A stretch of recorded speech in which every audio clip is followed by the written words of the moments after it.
एक परंपरा वळण आपल्याला माहिती आहे की त्या यांचे शिष्य होते एकनाथ महाराजांचे, त्यांचं नाव दंडवत स्वामी होतं.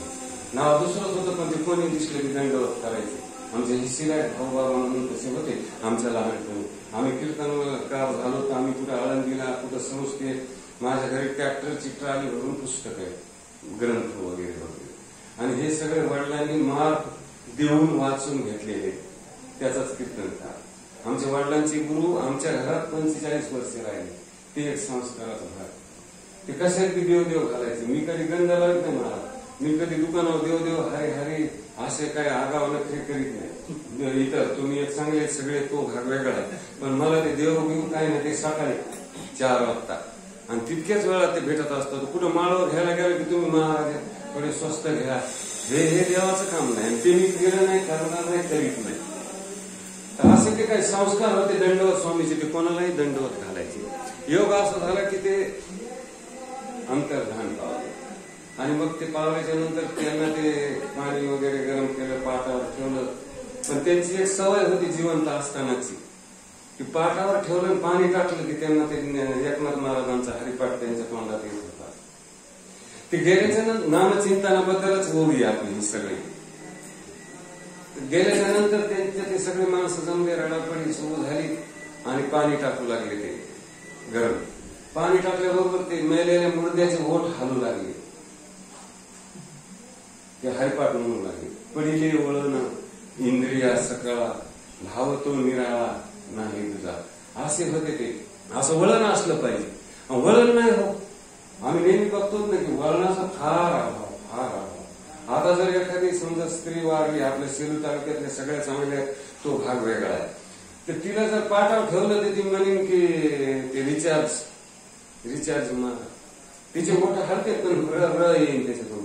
राम नाही, री म्हणजे रिचार्ज मारा म्हणेन. एवढं वळण बिघडलं मला. आणि नामचिंतनाचं वळण जर असलं तर मी प्रथम सांगितलं की पक्षी सुद्धा, गिधाड सुद्धा जटायू नावाचं त्याचं नाव आहे. आता आमच्या पल्लीचं नाव माहित नाही मला. परवा आम्ही रामपूरला गेलो, मी एखाद्या तडाख्यात पडलो आणि आमची ते एक चुलत पुतण्या वारला. दारू पिऊन दारून मरण येईल म्हणून त्यानं खूप दारू पिऊन पैसे नाही म्हणून तेजाब पेलो पुन्हा आणि वारला. ते तिथे गेलो, आता जाणत ना, गेलो ते म्हणजे महाराज बसा तुम्ही पूजाला, त्याला पोरग नाही काय नाही. आता त्याची पूजा महाराजाच्या हाताने. जिवंत म्हणजे 2-4 बऱ्या बुटाड काढले त्यानं मला. पण आता चला महाराजाचे मुळावर असते बसिलो पूजाला. ब्राह्मण म्हणलं नाव सांगा. म्हणलं यांचं नाव राजे भाऊ. ते म्हणजे राजे भाऊ ते गंध लावायचा त्या बोटाने लावला. त्यांच्या वडिला सांगा म्हणजे दत्तात्रय पुन्हा गंध. त्यांच्या वडिलाचं नाव सांगा म्हणजे पंडितराव पुन्हा गंध. ते बुक्का असते, ते बुक्कात असते ना काय काय तिळ बिळ ते बरंच काय होतं. त्या ब्राह्मणाने पुन्हा वाळूत बसिलो उन्हात. तिथे ते झाड नाही, झुडूप नाही, काय नाही. महाराज सुलका वाळू पोळायली ती सगळ्या अंगाला. पुन्हा दत्तात्रय पुन्हा पंडितराव पुन्हा सांगा म्हणजे नारायणराव. ते म्हणजे आता 2च पिढ्या लागल्या. म्हणलं आता ही मला माहितच नाही ना.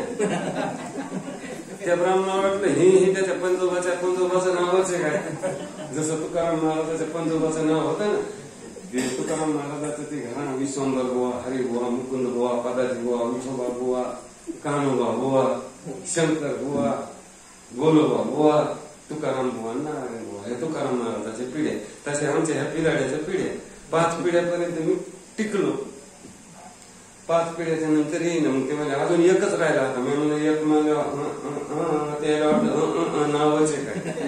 ते म्हणजे स्वाहा. मग ते गोळे केलेले हरी भाताचे, त्याला काय म्हणते ते पिंड, ते डोसक्यावर घेतले. गंगा बुडालो. म्हणा तुमच्या सगळ्या इच्छा पूर्ण होत्या. म्हणलं तुमच्या वरील सुद्धा दारूच्या इच्छा पूर्ण होऊ द्या. महाराजाचा आशीर्वाद आहे. बायपास इकडून सुनील महाराजांकडून येऊन असं वळण आहे महाराज. असं वळण नव्हतं ना. अहो नामचिंतनाचं तुम्हाला काय महत्व सांगा. म्हणजे माणसं जनावरांचा उद्धार झाला, देवाचा सुद्धा नाही झाला नामचिंतन घेतल्याशिवाय. मग ते श्रीकृष्ण परमात्मा असतील, ते शंकर परमात्मा असतील, कोण असं देव कोणताही असं देव सुद्धा कोणाचं तरी नाव होतं. असा एक वेळा प्रसंग आला की ते मोहिनी नावाची ती हे होती.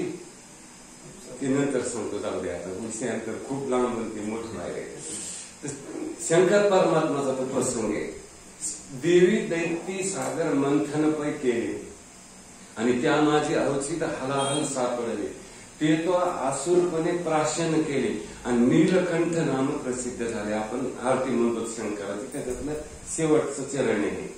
आणि मग ते इकडून 10-15 राक्षस, तिकडून 5-50 देव, ते वासुकीचा ते नाग, ते सर्प, हे ते वरा वडी, हे पेलेले माणसं ऐकत नाही देवाला. ते तर तुम्हाला माहितीच आहे. या जणांनी खाली टेकलं निघालं की नेलं अमृत. ते खूप मोठी कथा आहे ती.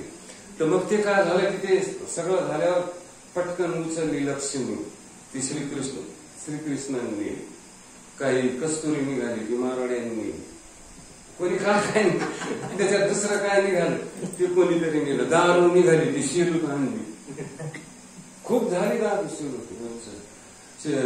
जवळजवळ आता बंद मध्ये आमच्या शेजाऱ्याला 4 लाख 5 लाख येतात बंद मध्ये. दारू आणली शिरूत. कोणी काय कुठं त्याच्यात लक्ष्मी कौस्तुभ ते आहे ना, 14 पदार्थ निघाले. सगळे उडा संपले, कोणी घेऊ गेले. आणि ते जहर सुद्धा निघालं मला. मग ते कोणी घ्यावं, कोणी घ्यायला तयार नाही. म्हणजे तुम्ही अध्यक्ष आहे, तुमचंच काम. कोण देवाचे अध्यक्ष आहे? ते शंकर परमात्मा. पार्वती माता म्हणले आता आणि कशाचे अध्यक्ष न्यायनी कोणचं काम केलं, तुम्ही ते असं कसं बोलता? हे ज्ञानेश्वरीतलंय महाराज. या गीतार्थाची थोरी स्वये शंभू विवरी. आणि ते तर भवानी प्रश्न, भवानी म्हणजे बाई. कोण भवानी म्हणल्यावर राग येते.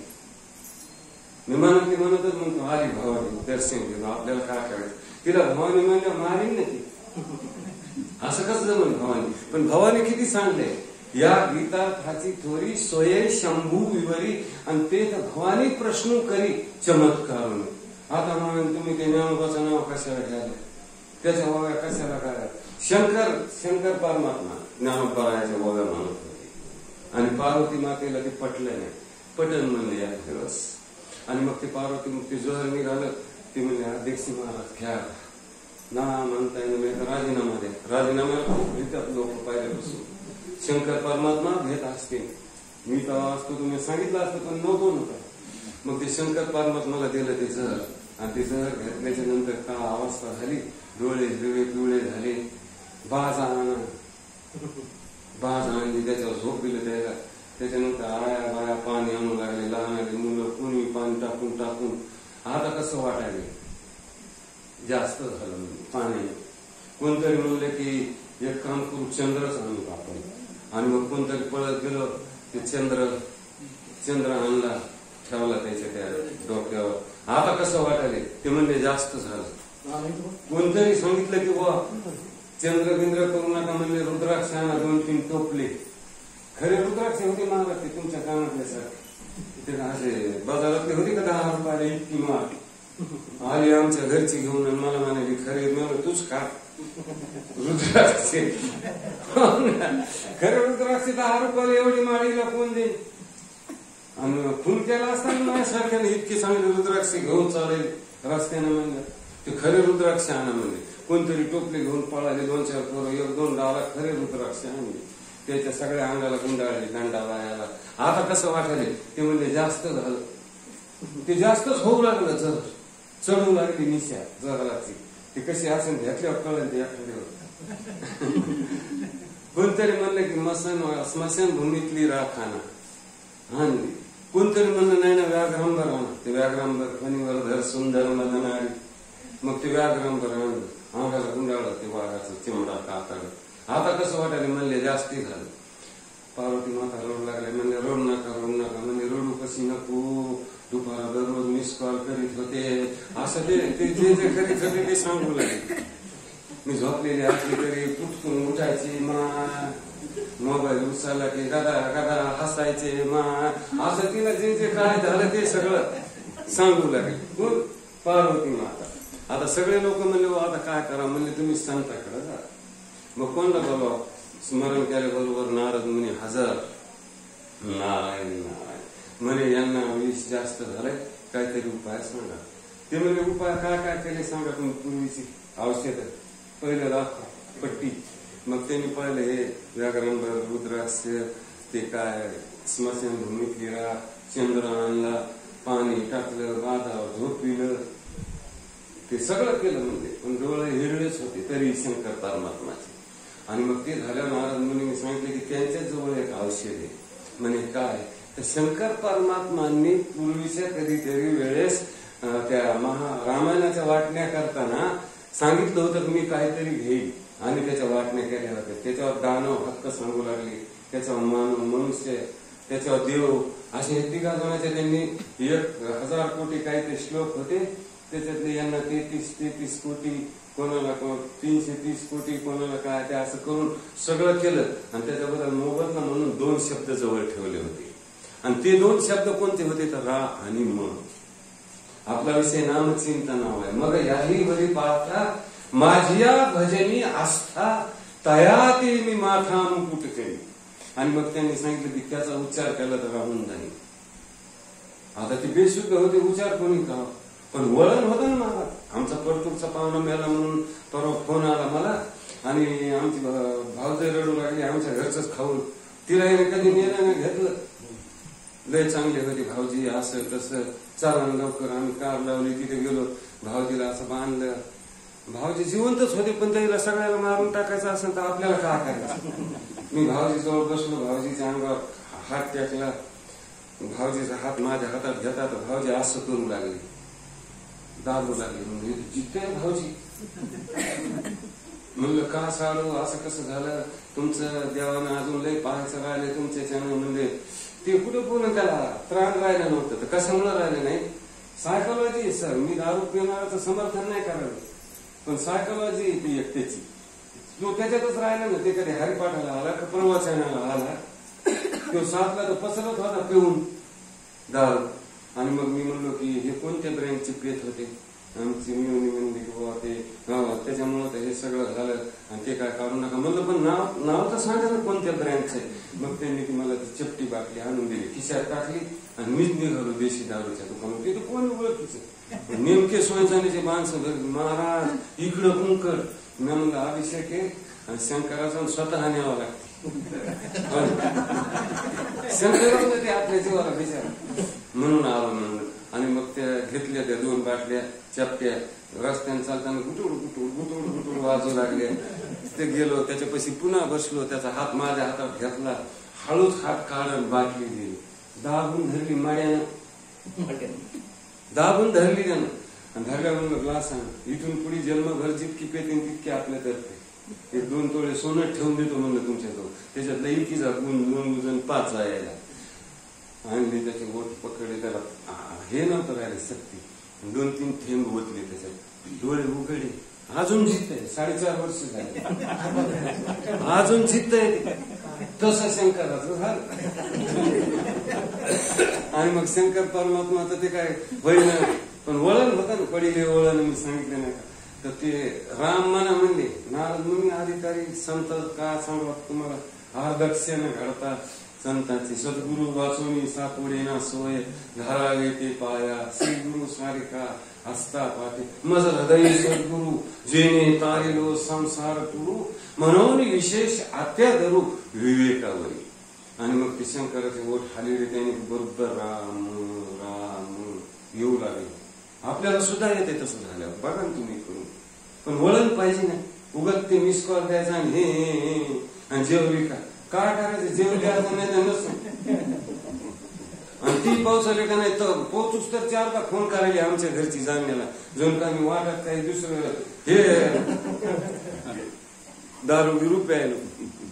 पाऊस आला का नाही म्हणून तुला करायचं काय, माझं काम राहिलं, तू फोन उगत करायला येण्यासारखं. मला वाटलं हिला साप चावला का काय म्हणून फोन लावला तिने. वाटतं ना माणसाला, महाराज पोटात काही येत. कीर्तनात विठ्ठल विठ्ठल म्हणायची सोय असते, इथं ती सोय नाही. कीर्तनापेक्षा प्रवचन अवघड आहे बरं. हो आधी सांगितलं बरं. तर वळण होतं ते राम राम म्हणू लागले. आणि शतकोटीचे बीज वाचे उच्चारे. ते राम म्हणजे बीज आहे, शतकोटी रामायणाचे, शतकोटीचे बीज वाचे उच्चारे. आणि मग शंकर परमात्माचे प्राण वाचले. हे सगळं नामचिंतन झालं. डोक्यावर घेऊन नाचन म्हणले, ते नाचले. त्या संत सखूसाठी ते नाचले. जिनी जाय पाणी याशी आणि मागे धावे ऋषी केशी. पळे नाही धावे. धावणं म्हणजे जोरात पळणं महाराज. जनीसाठी त्यांनी नाही का केलं. आपल्या परभणी जिल्ह्यातली जणी तिचं शेण बोलत होतं. इथं बाया बायाला बोलवलं. शेण नमस्कार करीत होता जमीन धरलेलं. तिचा स्पर्श झाला तर शेणात सुद्धा चैतन्य आलं. हिच्या भाकरीत नाही आमच्या घरी. कमीच पाडायला काही कमीच. वळण नाही ना महाराज. वळण पाहिजे का नाही. वळण असू द्या सगळं बरोबर होऊन जाईल ना महाराज. पण वळण बिघडलं आणि या वळणामुळे म्हणून ती मग याही वरी पार्था माझी या भजनी आस्था तया ते मी माथा मुकुट करी. ती वेश्या असली तरी बी. अहो तुम्हाला काय सांगा. रंगा नायकी नावाची एक वेश्या होती. कुठं थिरुअनंतपुरम त्या इकडे कोणतं कर्नाटकमध्ये केरळमध्ये थिरुअनंतपुरम. आणि त्या वेश्याचा एकच ते धंदा. परंतु देवाचं चिंतन करीत नाही. ती महानंदा सुद्धा वेश्याच होती ना. तिचा अवतार जमाबाईचा वगैरे असं म्हणते ती वेश्या. तिचा एकच धंदा आणि देवाचं चिंतन. असं करता करता तिला म्हातारपण आलं. आणि बाईचं काय 40 वर्ष झाल्यावर कोणती बाई असली तर म्हातारपण येणार ना. पुरुषाचं काय बाईचं काय. तो एक योग्य वेळ असतं ते सौंदर्य आसन तारुण्य आसन काय काय आसन. म्हातारपण आलं. सगळं बंद झालं. पण ती बाई एवढी हे होती काटकसरी की तिने आयुष्यात जे काय पैसे मिळाले ते खर्च केले नव्हते मला. आणि पैसे बरेच असते. 2-3 सिमेंटच्या थैल्या सोन्याचं नाणं. केरळला आता बी सोनं खूप आहे आपल्याकडचं. हा लाखपट आहे लाखपट. आज सुद्धा केरळला सोनं फार आहे बरं. सगळी भारत देश आहे तिकडे आणि केरळचा काही भाग आहे तिकडे. एवढं सोनं आहे तिथे. आम्ही त्याचा अभ्यास करतो. सोनं असल्यामुळे माहिती आहे आम्हाला तिथं काय आहे. त्या केरळला ते जे ग्राहक यायचं त्याच्याकडून सोनं वगैरे घ्यायचे. आणि ते सोनं सासून बरंच काही साचलं. म्हातारपण आलं. कोणी नव्हतं. समाजानं धिकारतं समाज. आणि ती एकटीच बसू लागली. तिच्या असं मनानं घेतलं. नामचिंतन ती करीत होती. म्हणून तिला असं वाटलं की आपण त्या परमात्म्याला एक टोप करावा सोन्याचं. ती सोनं चिकार होतं ना मला. मग तिने ठरवलं. ते पुजाऱ्याकडे गेली. सांगितलं मला कृष्णाची मूर्ती आहे तिथे. त्या कृष्णाला माझा एक सोन्याचा टोप करायचा. त्यांनी सांगितलं तुमचा नाही जमणार. तुम्ही अशा बाया वेश्येचा आम्ही नाही घालणार देवाला. मग ती राजाकडे गेली तिथल्या. आणि राजाकडून तिने परवानगी आणली ती टोप घालण्याची. टोप तयार केला.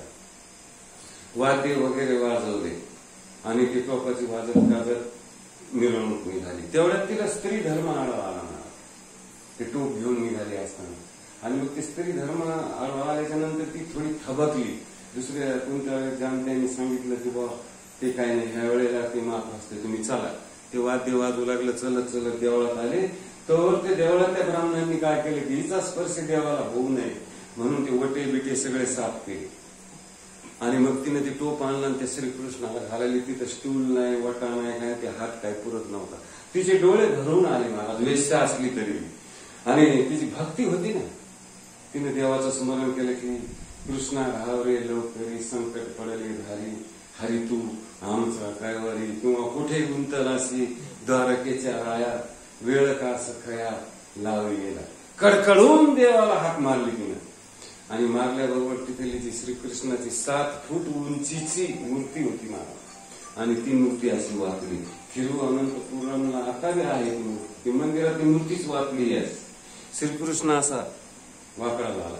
व्यंकटी वगैरे ते नाव आहेत. पण ते पायामुळे कसे ते फडकं भरा म्हणून व्यंकटी. पण तिथे खरंच व्यंकटी उघडली गेलेलं आहे मूर्तीचं.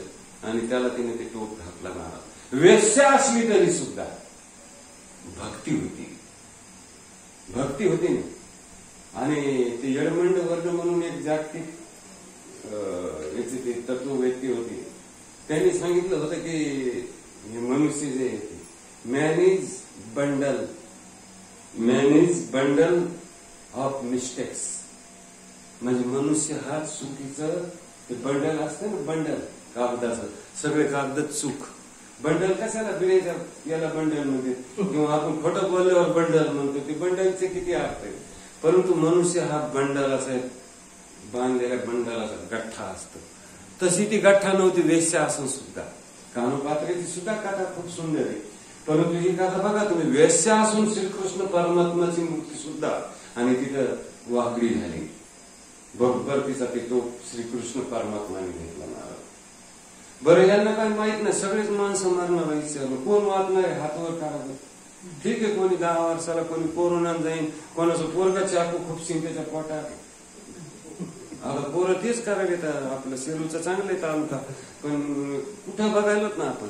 नाही तर ते प्यायले जहर, आम्हाला विचारायले पोटॅशियम सायनाइड असतं का तुमच्याकडे, ते धंदा वाटायला बरं मला. आता ते कदारलेलं असतं, मारायचं असतं म्हणून किती पैसे देते, पण ते जाणण्याला करू लागला. आमचा एक पाहुणा त्याला अडकून टाकलं, मधातच येते. तसं जमत नाही महाराज. असं वळण बिघडलं, संस्कार बिघडे महाराज, पुरुषाचे असो का स्त्रियाचे असो. आणि ह्या संस्कारामुळे काय झालं की ते देवाचं नामचिंतन, मरण, क्षणभंगुर नाही भरवसा, भारे सावध तोडा माया आशा, काही न चले मग गळा पडेल फासा, आणि पुढे हुशार थोर आहे वळ सागा. किंवा आपण पाहतो ते मदालसाचा अभंग, किती मदालसासारखी माया असावी महाराज. किंवा बाबा अहंकार निशी घन दाट, गुरु वचने फुटली पहाट, माता भक्ती भेटली बरवंट, आणि तिने मार्ग दाविला चोखट का. ज्ञानेश्वरीमध्ये एक ओवी की एकची लीला तरले, जे मज सर्व भावे भजले. नुसतं भावे नाही, सर्व भावे नाही. तर इकडे देवपूजा चालू, तिकडे मोबाईल चालू, इकडे देवपूजा चालू, तिकडे दानका चालू. त्याला म्हणून थोडं थांबा, तर तू उचल ना ग, आम्हीच म्हणतो देवपूजा करताना. ती म्हणते हा ते देवात लक्ष आहे का मला, काय उचलायचा बोलायचं, ते देव तिकडे आणायचं सुद्धा नाही, पण ती पुढी घेऊन येते डोंबल्याचं. आपण चिंतनात म्हणून लागलेला असलं की लगेच तिकडून कुई कुई कुई कुई ते मोबाईल वाचतो. पडसा आल्यासारखे मोबाईल यावं लागले बाहेर असे ते मोबाईल. किती वळण बिघड महाराज. आणि हे वळण बिघडू नये म्हणून ज्ञानेश्वरी गेली. हे वळण बिघडू नये म्हणून 400 वर्षापूर्वी गाथा लिहिलेले. नाम संकीर्तन साधन पै सोपे, जळतील पापे जन्मांतरीचे, याविन अनेक असता पै साधन, वहात शहाण विठोबाची. नुसतं हरिपाठ जर पाठ केला तर हे 8 वेळा हरिपाठात हरीचं नाव आहे, उद्या बोलून मला. आणि तेथील प्रमाण नेनवे वेदासी, ते वेदाला त्यात वेदा नाही कळला अंतःपार ज्याचा, कानडा राजा पंढरीचा. आणि वेदाला सुद्धा ते कळालं नाही. तेथील प्रमाण नेनवे वेदासी, ते जीव जंतुशी केली कळे. ज्ञानोबराय जीव जंतू म्हणून त्यांनी सांगितलं की असं जर केलं, भक्ती जर केली तर यमाचा पाहुणा प्राणी होय. एखाद्या बाईनं भक्ती केली तर तिच्या माहेरचे बी सासरचे बी यमे कुळ गोत्र वर्जिले. यम तिच्या बापाला सोन्याच्या पाण्यात बसते, इकडच्या नवरा पिदाडा असला तरी जमते, कसा असो. पती पती याच्यात आपण पोती पुराणात पाहत नव्हतो, पिदाडे नाहीत का त्याच्यात. शंकर गिरायक होऊन आले त्या अलकनंदाकडे, तेव्हा कोणत्या अवस्थेत होते ते शंकर परमात्मा. ते असं जे असेल ते असेल, पण पती पतीच, बाप बापच, माया मायेच, महाराज महाराज, आणि देव देवच. त्याला तोड नाही महाराज, त्याला तोड नाही, कधीच नसती. हरिपाठासारखा सोपा विषय आपल्यासाठी करून ठेवला त्यांनी. किंवा ज्ञानेश्वरी अवघडे समजत नाही, वाचता येत नाही. हरिपाठात काय समजत नाही. तिने मुक्तिचारी साधी. त्यांनी सांगितलं की पृथ्वीपेक्षा समुद्र काहीतरी 10-20 पट मोठा आहे, आणि समुद्रापेक्षा ते आकाश 1000 पट मोठं, आणि त्याच्यापेक्षा महात्म्याची भेट होणं मोठं. आणि त्या महात्म्याने सांगितलेले शब्द आहे नामचिंतन करा. म्हणजे त्याच्याहून मोठं पुन्हा कोण असतं महाराज. तुकाराम महाराजापेक्षा कोण मोठं, ज्ञानोबरायापेक्षा कोण मोठं. आमच्या परभणी जिल्ह्यातले रंगनाथ महाराज, आता मी मुंबईला आपल्या पंढरपूरला आळंदीला रंगनाथ महाराजाच्या गावचं म्हणलं तर दर्शन घेते महाराज. व्यवहारातलं उदाहरण, मी ते तारापूरला गाय आणायला जातात, तारापूर चिंचिनी अनुभूच्या केंद्र, आणि तिथे मी सहज एक दिवस गप्पा करता करता मी म्हणलं मी परभणीचा आहे. तर त्यांनी माझ्या बिलात 10% काहीतरी सूट केली. म्हणून हे कसं पद्धत. ते म्हणजे तुम्ही परभणीचे असले म्हणून. मला परभणीत असं काय दिसलं. ते म्हणजे आमचं दिगंबरचं नेहमीनाथाचं मंदिर आहे, तिथे ते जैनाचं दुकान होतं. त्यांनी माझ्या पदस्पर्शी केला. ते म्हातारे होते, माझं दर्शन घेतलं. मला कसं तरी वाटलं, मी नेहमीनाथ कधी बघितलाच नव्हता. मुंबईहून रात्री आलो आम्ही 1-1:30 वाजता. रात्रीच जायचं म्हणजे ते सावजीकडे गेलो, चहा घेतली, बॅटरीनं पाहिला कसा तिथून दोराने घेत आहे 12 टनाची मूर्ती इथं जिंतूरला. कधी गेलो तर आपण जगविख्यात आहे ती. मारुतराव महाराज दस्तापूरकर आपले इथले होते. कधी गेलो कीर्तनाला. आम्हाला विस खांडेकराचा धडा होता. ते अमृत घट भरले, त्याच्यात ह्या वळी होत्या बाबा गोरकरांच्या. अमृत घट भरले तुझ्या घरी का वन फिरसी बाजारी. कोणता अमृत घट? तर मोत्या हिवला मनी सानुली कुशीत त्यांना दरडून बसली. कधी तया तो गोंधारी वडील वाचित गाथा पोथी काल तिथे तू क्रमिलास किती किंवा आई वळते वाती वदलास की जशी उर भरी. शाळेतले धडे होते. आता कसे तुम्हालाच माहिती धडे. तुमचं वळण तुमच्या बरोबर. पुन्हा श्रीपाद महादेव माटेंचा एक धडा होता आम्हाला. असा आमचा डोंगरगाव. वळणाचं सांगायला मी, संस्काराचं सांगायला. आणि त्या धड्यात असं होतं की पुन्हा त्या पुण्याचे ते पानशेत धरण फुटलं आणि फुटल्याच्या नंतर लोक ते पांघरून ब्लँकेट वगैरे धान्य गोळा करू लागले. लहान लहान मुलं त्यांच्या मागं मागं पळू लागले. ते म्हणजे तुम्ही काय करायचं म्हणजे पानशेत धरण फुटलं आणि त्या गावात सगळं वाहून गेलं म्हणून त्यांना धोतर निवारा धान्य आम्ही द्यायलो. मग ते शेषा नावाचा एक मुलगा होता. त्याचं चित्र होतं त्या आमच्या पाठ्यपुस्तकात. त्याच्याजवळ चेंडू होता. ते म्हणलं तिथल्या मुलाचा चेंडू वाहून गेला असेल ना. त्याला तोत्र बोलता येत होतं. त्या मुलाला बोलता सुद्धा येत नव्हतं. पण माझा चेंडू घेऊन जायच्या आधी जीवन जा म्हणला. ते पुस्तकात होतं श्रीपाद महादेव माटेंच्या. आम्हाला होता 6वीला असताना हा धडा. शिकवणारे गुरुजी सुद्धा तसे. तुम्ही सांगले तो भाग वेगळा आहे. सखारामपंत नळकर इथं दुकान घातलं 12 वर्ष येत होते. ते दुकानात सोनं घ्यायला नाही. नीट वाग, असं बोल, असं काम कर, असं कर. ते शाळेचा त्या दुकानाचा काय संबंध आला? सखारामपंत नळकर आमचे गुरुजी होते. मॅट्रिक पहिलीपासून मॅट्रिक पर्यंत कोणतंही पुस्तक उघडा सगळ्या कविता पाठीत मला आता आज नॉट आउट 63 63 वर्षाचा झालो. परंतु सगळ्या कविता पाठीत या उद्या 10,000 रुपये देईन प्रत्येकाला. नापास झालो तर आता काय शाळा नाही. वळायला सांगायला आम्ही गुरुजींनी सांगितलेलं. आणि हे मोठे गुरुजी ज्ञानोबा यांनी सांगितलेलं वळण आहे आजचं की मग याही वरी पार्था माझ्या भजनी आस्था तया ते मी माथा मुकुट करी. किती वेळ राहिला आम्हाला?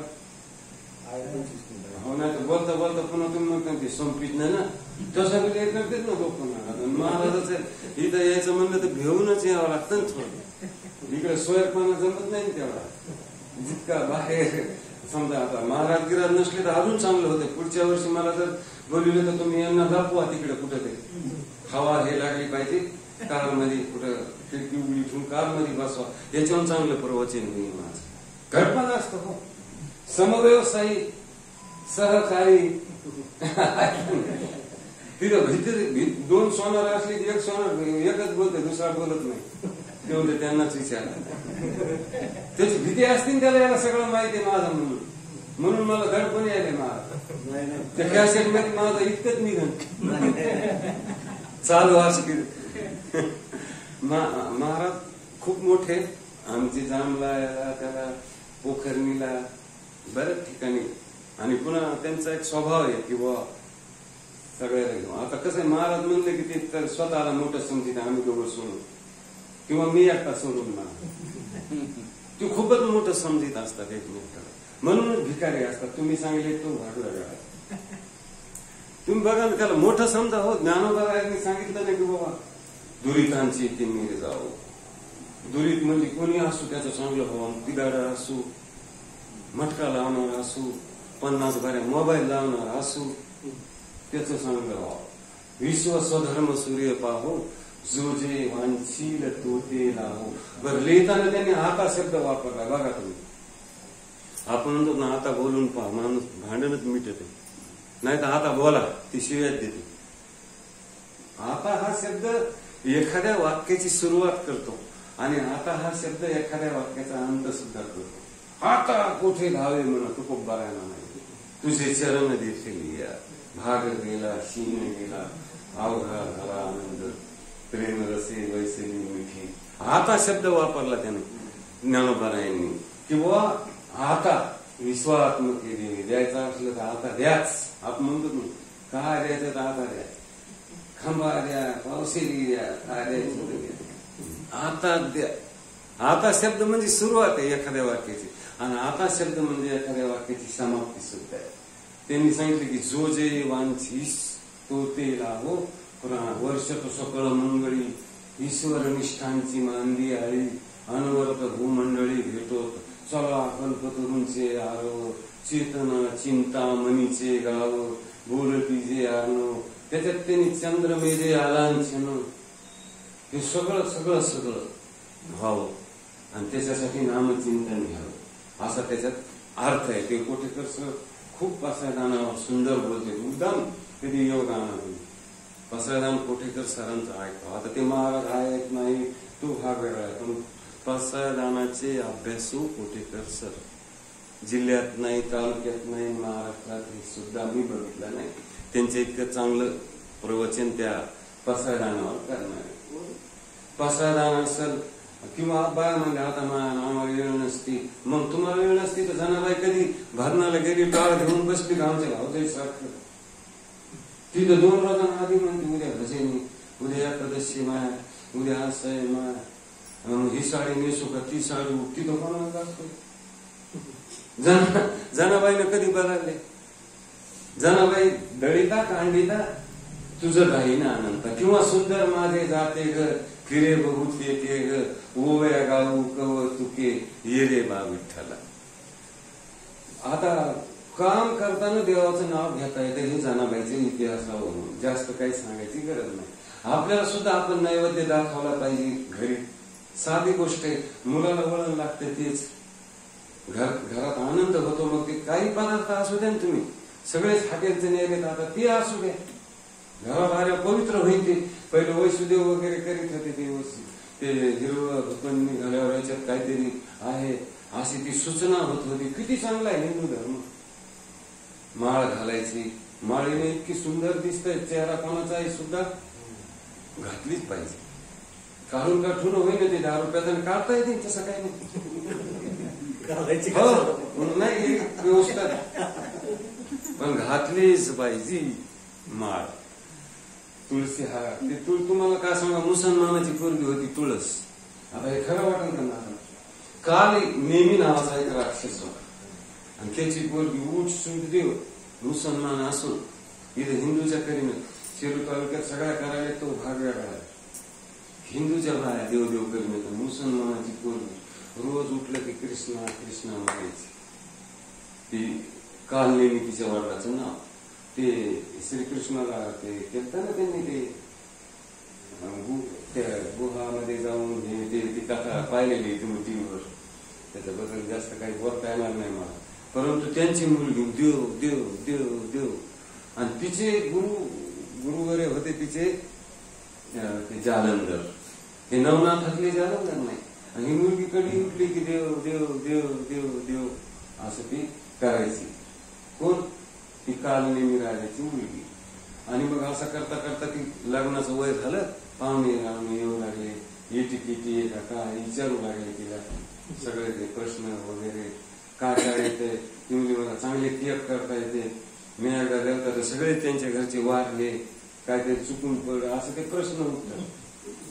मुलगी केक करता येते, हे करता येते, मोबाईल सगळं काढता येते, चित्र असं ते सगळं झाल्यावर लग्न ठरलं.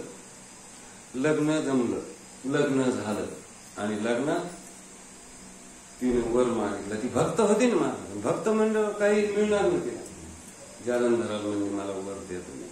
त्यांनी सांगितलं की असा वर देऊ की तू अजरामर राहशील, पण तू जोपर्यंत पतिव्रता आहे तोपर्यंतच. झाला संसार सुरू. आणि त्या बाईच्या पुण्यामुळे नवऱ्याचं चांगलं, बाया चांगल्या पाहिजे, नवऱ्याचं चांगलं होतं. बाई पुण्यावर असल्यावर कसा नवरा असू द्या चांगलंच त्याच. नैवेद्य दाखवते, हरिपाठ म्हणती, कोणी घरी आलं तर चांगलं बोलत, चहा नका का करीन, पण बोलणं चांगलं, पाणी देणं, ती लक्ष्मीचा अवतार असं शास्त्र म्हणते. आणि मग लग्न झालं, पण हिच्या पुण्यामुळं नवरा माजला. आता जसे मारले ना त्या राशनचा भाव 1 दिवस काम केलं की महिन्याचं राशन येतं. इथं कोणी घेणार असलं तर ते सोडून बाई 1 दिवस काम करते, खूप रुपयाचं राशन आणते आणि 12 महिने पेट बसायला.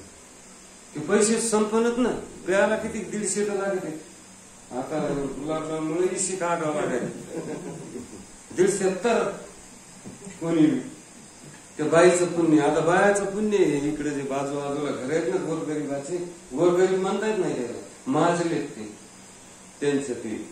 त्यांची कथा आहे. 1 दिवस काम करायचं की राशन आणायचं. बाईच्या पुण्यामुळे नवऱ्याचं चांगलं. आता तवा होत काल नेहमी राक्षसाची ती मुलगी आणि मग तिचा नवरा ते मारला आणि तो अत्याचार करू लागला इतर स्त्रियावर. करता करता त्याला नारद मुनी आले तिथे. म्हणले काय तू माणूस राव, अशी एक बाई. त्या पद्मपुराणात वर्णन आहे पार्वती मातेचं काहीतरी 10 पानाचं. पान खाल्लं तर गळ्यातून दिसते ती बाई. बघ हे येड्या लोकांना तितकंच पाहिजे ना. गेलं ते पार्वती मातेकडे व्याभिचाराच्या गोष्टी करू लागले. मला पार्वती माता म्हणजे मी कोणाची पत्नी माहिती का, ते सगळं माहिती. म्हणजे आमच्या मोबाईल मध्ये सगळं आहे तुमचं फोटो होती. मग ते म्हणजे व्याभिचार करायला धावला. युद्ध सुरू झालं. शंकर परमात्माला पाचारण केलं आणि युद्धामध्ये बरोबर त्या शंकर परमात्माचा पाडावा झाला. ते बाईचं पुण्य होतं ना महाराज. म्हणून त्याला यशच येऊ लागलं तिच्या त्या पतीला. आता काय करावं, सगळे देव चिंता करू लागले. हे वकील लावा तर ते वकील लावा, नाही तर एसपीला पैसे देऊ, असं ते सगळं काय तिथे होऊ लागलं. आणि मग होता असं झालं की नारद मुनीकडे गेले. नारद मुनींनी सांगितलं की तिचं पावित्र्य भंग केल्याशिवाय जमत नाही त्या बाईचं, किती पतिव्रता असू दे. मग पावित्र्य भंग कोणी करायचं? आणि मग पावित्र्य भंग करण्यासाठी स्वतः श्रीकृष्ण परमात्मा, श्री विष्णू आणि विष्णूंनी तिचं पावित्र्य भंग केलं. आणि ते पावित्र्य भंग केल्यामुळं तिच्या नवऱ्याचं जे काय रोआब होता, त्याचं ते काय हे होतं सगळं कमी झालं, पाडाव झाला त्याचा. पण ती नामचिंतन करीत होती. पण ती पतिव्रता असल्यामुळं त्यानं सांगितलं तुमचं काय केलं आम्ही श्रीकृष्णाला. तिने दगडच करून टाकलं. श्रीकृष्णाचा दगड झाला लंबक. ती गुलाबजामुन निघाले तसा, बिगर पाकाचे असते ना तसा झाला देव लंबक दगड. आणि मग काय करावं, रुक्मिणी माता रोड लागल्या. म्हणल्या मोबाईल उचलीने काय होईन, नाही तर दम पडली नसती मा. स्वयंपाकघरात सुद्धा 3दा येऊ जाते, काय करावीस म्हणते. आता मला कोण जेव घालून. ती रुक्मिणी माता इतकं रोड लागले. आता काय करावं. सगळा तिथं हलकल्लोळ झाला. त्या बाईकडेच जावं लागेल नारद मुनी. म्हणजे त्या बाईकडे गेले आणि सांगितले की बाई मालकाला गुलाबजामुनच्या ऐवजी हे करा माणूस. ती दगड घालते ना शाळीक्रामच ना. मग ती म्हणजे फुकट कसं करीन, किती देतात इशिसचे किती बंड. आपलं 2-2 हजाराचे इशिसचे 2-2 हजाराचे किती बंड देतात. 10 मागा 100 मागा द्यायला तयार झाली. ती म्हणली बाबा मला काहीतरी असं द्या की ते चिरकाळ टिकावं. मी नामचिंतन केलंय. माझ्या पतीचा काही दोष असेल तो मला कशाला लावता, मला का त्याची सजा देता. मग त्यांनी सांगितलं की तुला काय करायचं सांग. ती म्हणली मला असं सांगा की तुमच्या बरोबर माझं दर्शन झालं पाहिजे. मग देवाने सांगितलं की तू माझ्या गळ्यातली माळ होशील. आणि ती माळ म्हणजे तुळस. आणि पुढच्या अवतारात ती तुळस झाली. पुन्हा एकदा लग्न लावलं. तुळशीचं दरवर्षी लावते ना. मला एक जण मला कसं काय लावते, मला काय माहिती. मी म्हणलं 5,000 रुपये घेईन ह्या प्रश्नाचं उत्तर द्यायला. ते आलंच नाही. त्यानं दुसऱ्याला लावून दिलं. महाराज तुळशीचं लग्न काम. एक जण आला म्हणलं महाराज पंढरी वाहून गेली तेव्हा विचार किती वर्षाचा होता. प्रश्नच नाही ना महाराज. मी विचार सागर पाहिलं, ज्ञानेश्वरी पाहिलं, कुठंच सापडलं ना महाराज. मी म्हणून रोज सकाळी यायला म्हणायला जमलं का नाही. आमच्या घरच्याला वाटायला हे मटकात लावायला काय ते म्हणजे मामा तुमचं काय रोज सकाळी म्हणून महाराजाला काय पुसायचं म्हणजे अंगाला नाही विचारायचं. मग ती म्हणजे काय मला सांगा. ते म्हणजे त्याचं ना आमचं. मला म्हणजे त्याचं तुमचं काय सांगा. बाहेर काय जे काय सांगायचं नाही ते नाही म्हणलं होतं ते आधीच सांगावं. म्हणून आमचं काही नाही. ते मला प्रश्न विचारले, तू उत्तर देते का? ती म्हणजे काय प्रश्न आहे म्हणलं. ते म्हणाले पंढरी वाहून गेली तेव्हा हिच्या किती वर्षाचा होता सांग, चल बोल.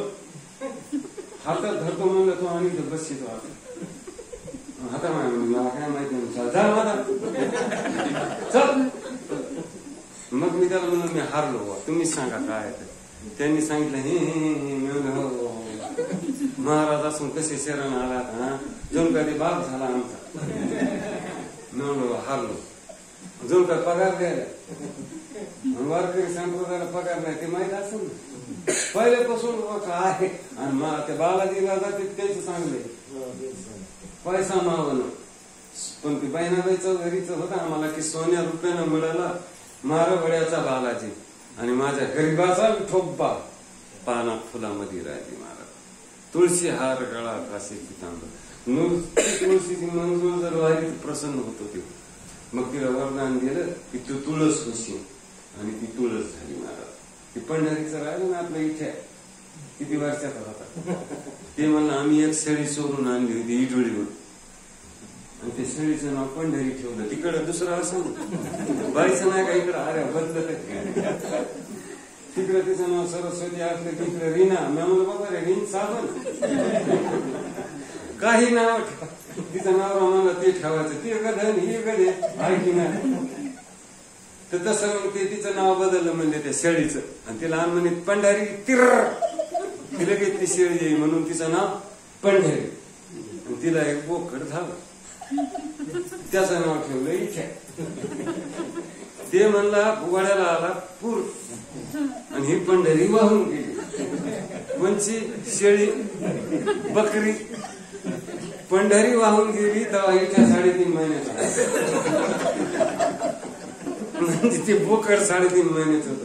हे काय याच्यात लिहिलं विचार सागरामध्ये आहे का? ज्ञानेश्वरीत आहे का? गाथ आहे का?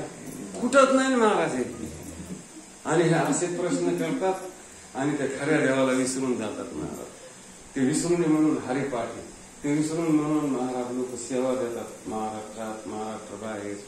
मला कित्येक वेळा मला असा त्रास झाला. आम्ही पुराच्या पाण्यात अडकलो पण आम्ही गेलो तर कीर्तनाला तारखेच्या हात त्या वेळेच्या हात आणि त्याच्यात काहीतरी पुण्य असेल म्हणून वाचलं मी त्या याच्या. म्हणून तुम्ही सुद्धा सगळे कोणाला अटॅक येणार नाही मग कसं सांगा मला.